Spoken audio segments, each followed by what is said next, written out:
ever since General John Kelly, Donald Trump's former chief of staff, came out last week and referred to Donald Trump as, a bit of a fascist. Actually, it was General Mark Milley who called him fascist to the core, but Kelly also talked about the fact that Donald Trump seems to love fascism and fascists. He wanted generals like what Hitler had.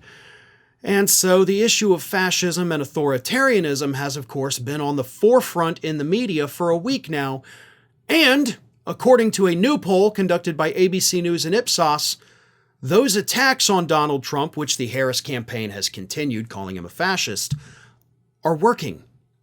They're working to the point where now 50% of Americans, a majority, because you don't have 50% saying the other, say that he's a fascist. ABC News did a poll and found that 50% of the country believes that Donald Trump is a fascist. And that is defined as, quote, a political extremist who seeks to act as a dictator, disregards individual rights, and threatens or uses force against their opponents.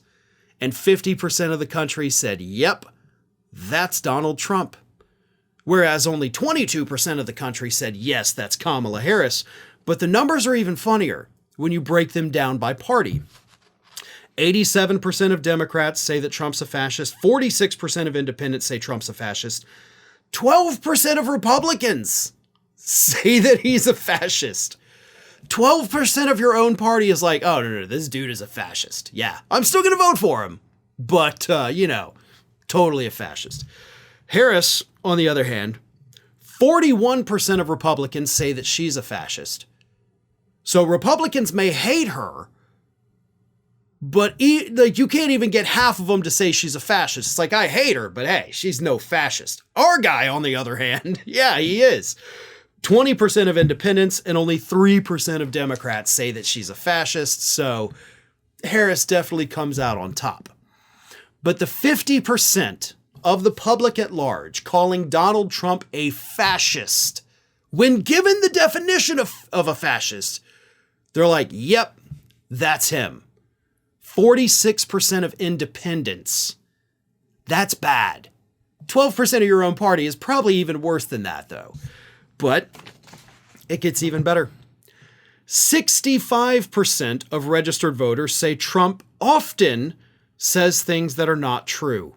Only 49%, not even half, say that about Kamala Harris. So 50% say he's a fascist, 65% say he often lies. So we can say, based on the data, a majority of people in this country believe that Donald Trump is a lying fascist.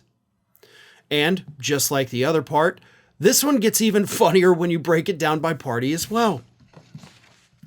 30% of Republicans, 30% of his supporters say that he lies a lot. 30% of the people who support you still think that you lie all the time. And yet they still support you. Like, that's the dumbest part. These people are like, yeah, I mean, he's lying. He's a fascist. And boy, I can't wait to vote for this piece of garbage, right? I mean, what is going through your minds? You're willing to admit he lies. You're willing to admit he's a fascist. And then you're still willing to admit you'll vote for it. Like, that part you should probably keep secret, okay? That just makes you look like a dumbass. The question is, how does this affect the election? Well, we won't know. I mean, we'll know in 7 days. It's right around the corner now, folks. But these are bad numbers for Donald Trump. But they're good numbers for Harris because it shows that the attacks on him as a fascist, as a liar, are working. So 7 days to go. Keep it up. Because the public is buying into it, as they should, because it is true. Thanks for watching today, everybody. And don't forget, if you're not already, please do subscribe to this channel. We have fresh content going up every single day, and I would really hate for you to miss out on that. And speaking of missing out, if you're not following me across all other social media outlets, then get on it.